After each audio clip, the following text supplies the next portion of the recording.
اولین استحصال اتوبوس در جمهوری تاجیکستان در کارخانه اکیا اوست اتوماتیو اندستری استحصال کرده شده به نمایش گذاشته شد. طبق معلومات کارخانه اقتدار استحصال اتوبوس‌ها را در یک ساعت تا 300 عدد رسانیده شماره کارمندان از حساب متخصصان محلی نه کم از 200 نفر خواهد شد.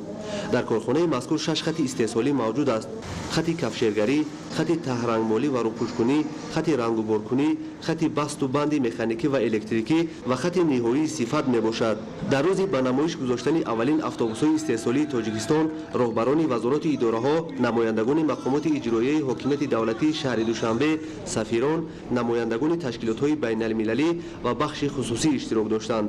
مقصد از تشکیل کردن چهاربینی این معرفی امکانیت‌های امروزه ساحه استحصالات به خصوص معرفی رسمی اتوبوس استحصال کرده تاجیکستان به نمایندگان شریکان رشد میباشد. محض با زحمت و کوشش و دستگیری‌های پیوسته حکومت جمهوری تاجیکستان دستاوردهای دوران صاحب استقلالی به جهانیان معرفی گردیده محصولات استحصال شونده به صادرات نگرانیده می شود. باید گفت که حجم سرمایه‌گذاری برای بنیاد و برای ماندن استحصال واسطه‌های نقلیات جمعیتی مسافربر زیاده از 100 میلیون سومانی را در بر گرفته است که سرمایه‌گذاری مرحله به مرحله ادامه داده می شود. برابر به فعالیت آغاز کردن کارخانه اکیا اوست اتوماتیو اندستری برای رسیدن به هدف چهارم ملی صنعتی کنونی با سرعت مملکت قدم‌های استوار گذاشته شد. مورد ذکر است که تنها در فرصت کوتاه به متخصصان محلی با کمک متخصصان کسبی ترکی میسر گردید که مهلت بند و بست یک عدد اتوبوس را از 6-7 روز به 1.5-2 روز رسانیده شد.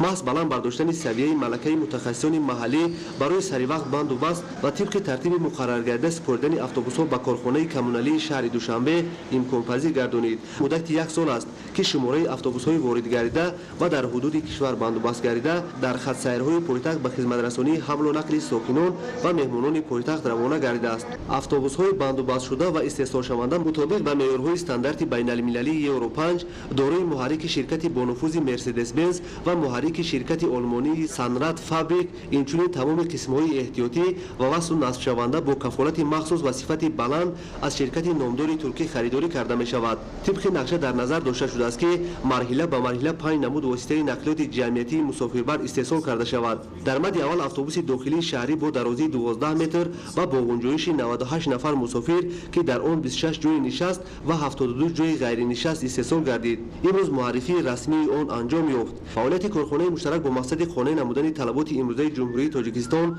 با محصولات استحصال نموده و صادرات نمودن آن به کشورهای منطقه میباشد. تطبیق با ثمر لایحه امکان میدهد که برای رسیدن به هدفهای معین نموده حکومت مملکت در استراتژی ملی رشد جمهوری تاجیکستان برای دوره تا سال 2030 جهت به کشور اندستریالی اگراری تبدیل دادن جمهوری تاجیکستان مساعدت نماید. نورعلی صفوی‌الدین، بهروز جمعه برای برنامه اخبار.